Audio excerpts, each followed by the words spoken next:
Saya senang hari ini mendapatkan laporan bahwa cukup tinggi ya penjualannya.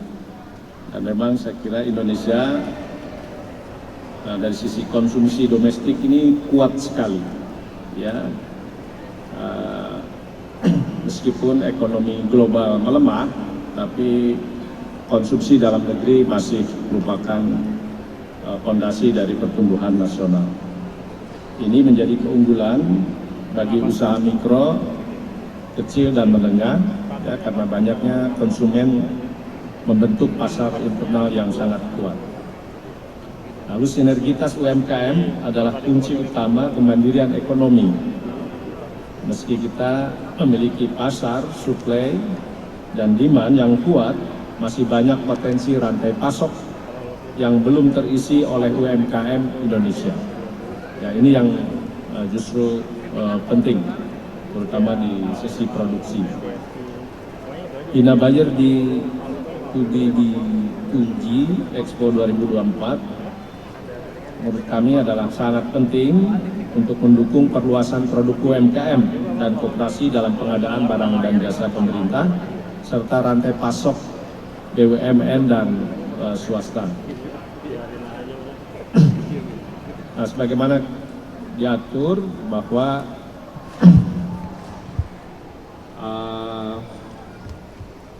pengadaan barang dan jasa di pemerintah itu 40% harus bisa menyerap produk dalam negeri.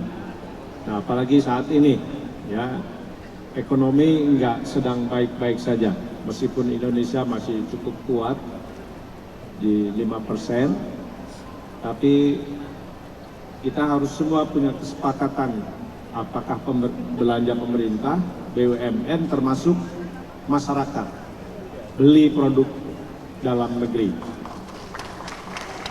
belanja di dalam negeri, ya, ini untuk memperkuat ekonomi kita, ya. Global sedang tidak baik-baik saja, karena itu belanjakan uang kita di dalam negeri.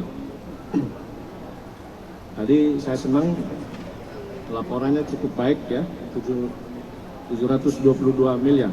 Hari ini 900, hampir 1 triliun, tembuslah ya. Nah, tepuk tangan. Ya, antara supplier dan buyernya kita terus lakukan business matching supaya memang ada kecocokan antara barang yang ditawarkan dengan belanja pemerintah dan BUMN. Nah, ini kita terus sempurnakan dengan LKPP, ya, supaya Ina Buyer-nya nanti makin besar dan lebih efektif. Karena yang supplier dan buyer-nya sudah ketemu di permintaannya, ya. Nah, ini yang kita harus terus lakukan. Nah, saya tidak akan panjang lebar, karena sudah melihat bahwa Ina Buyer kerjasama kita dengan Hipindo, dengan LKPP ini sudah cukup efektif untuk merealisasikan belanja pemerintah, belanja BUMN untuk membeli produk lokal untuk mencapai maksimum belanja 40% dari APBN kita. Terima kasih. Assalamualaikum warahmatullahi wabarakatuh. Baik, terima kasih kepada Bapak Teten Mas Duki, dan kami juga itu membantu ya, Mbak. Tangannya, Mbak. Sekarang sudah over capacity. Bang, foto. Tidak ada.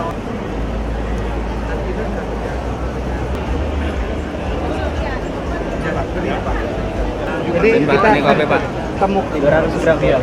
Yang ini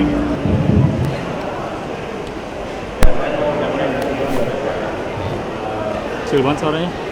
Dari hari ke hari kerja sama kita di Ina Buyer antara Hipindo, Kemenkop dan LKPP ini kelihatan semakin efektif karena kami semakin tahu sebenarnya kita punya apa, dari supplier punya apa, dan kita dari buyer terutama dari pemerintah dan BUMN termasuk daerah juga kita semakin ketemu. Nah, ini yang saya kira ke depan juga ini akan semakin lebih baik ya. karena intinya kan begitu. Ya, kita ingin mengefektifkan belanja 40% APBN untuk produk dalam negeri termasuk kode UMKM. Nah, pekerjaannya adalah bagaimana kita mempertemukan antara buyer dengan supplier. Nah, tapi bukan sekedar mempertemukan, tapi juga ya, mencari kecocokan antara yang mau beli butuh apa, yang mau jual punya apa. Nah, ini yang saya kira cukup efektif lah ya. Jadi kita berkomitmen untuk terus melanjutkan Ina Buyer ini ya bersama LKPP dan Hipindo, karena ini saya kira wadah yang sangat efektif untuk mengejar target kita 40% belanja pemerintah. Oke, saya kira dari saya segitu. Ya, terima kasih. B2B ya, jadi Badan Pangan itu juga menjualkan secara B2B, nggak cuma Pak Arif izin, mungkin ada statement Pak Arif. Dan kembali UKM mendorong tadi TKDN yang 40% juga berjalan sesuai dengan harapan dari Pak Presiden. Kemudian yang terlibat tadi mulai dari pemerintah pusat, pemerintah daerah, BUMN, ya, semuanya terlibat dan kita mesti apresiasi kepada kita semua. Himbauan Pak Teten tadi mesti diingat tuh, jadi belanja, beli semua dalam negeri, nggak usah dari luar negeri ya, karena akan memperkuat ekonomi kita yang memang pertumbuhannya oke 5%, tapi harusnya bisa lebih baik lagi dan belanjalah produk dalam negeri. Terima kasih.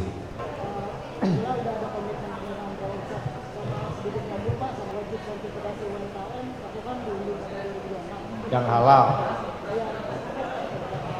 Oke, yang pertama di kami itu ada program Entrepreneur Hub, ada sekitar 350 startup digital yang kita inkubasi.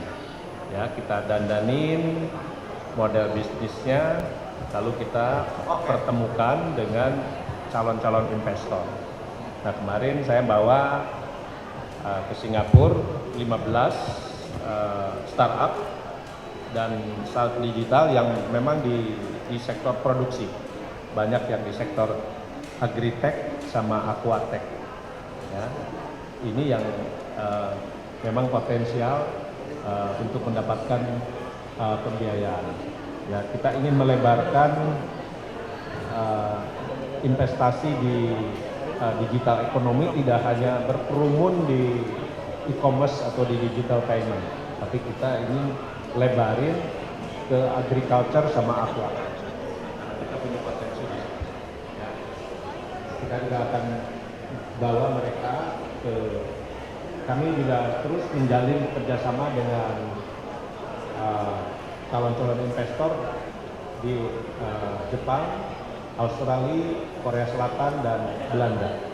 Ya, jadi ini memang saya kira masih banyak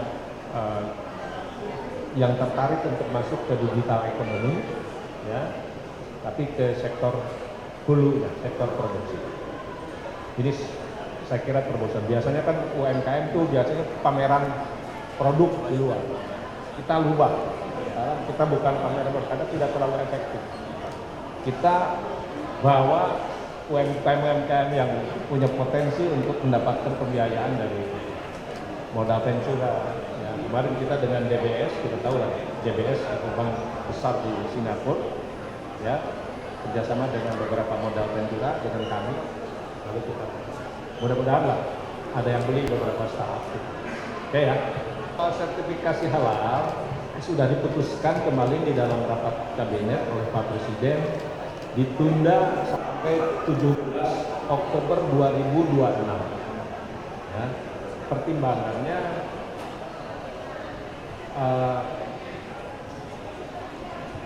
Oktober 17 Oktober 2024 itu nggak mungkin terpenuhi, ya, karena ada aspek waktu, ada masalah biaya, ada masalah pendamping yang dan lain sebagainya.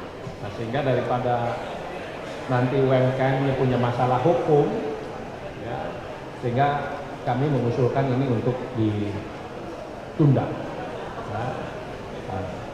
Alhamdulillah Pak Presiden setuju. nanti akan diterbitkan Perpres ya penundaannya. Sehingga para pelaku UMKM terutama yang mikro, yang jualan makanan, minuman, jamu, herbal, sekarang mereka bisa tenang lah. Ya. Nah, tapi nanti kita siapkan ya, direncanakan lagi dengan baik ya supaya pada 17 Oktober 2026 tidak lagi ada perpanjangan lagi ya. Itu kira-kira. Jadi ini saya paling khawatir memang kalau dipaksakan 17 Oktober 2024 itu nanti ada banyak UMKM yang diperiksa polisi. Ya kan? Saya paling khawatir ya. Retail juga takut kan. Yang jualan produk tanpa esensial. Setelah kita lihat memang nggak mungkin dipaksakan 17 Oktober 2024. Nah, itu saya perjuangkan lah teman-teman UMKM. Ya, terima kasih.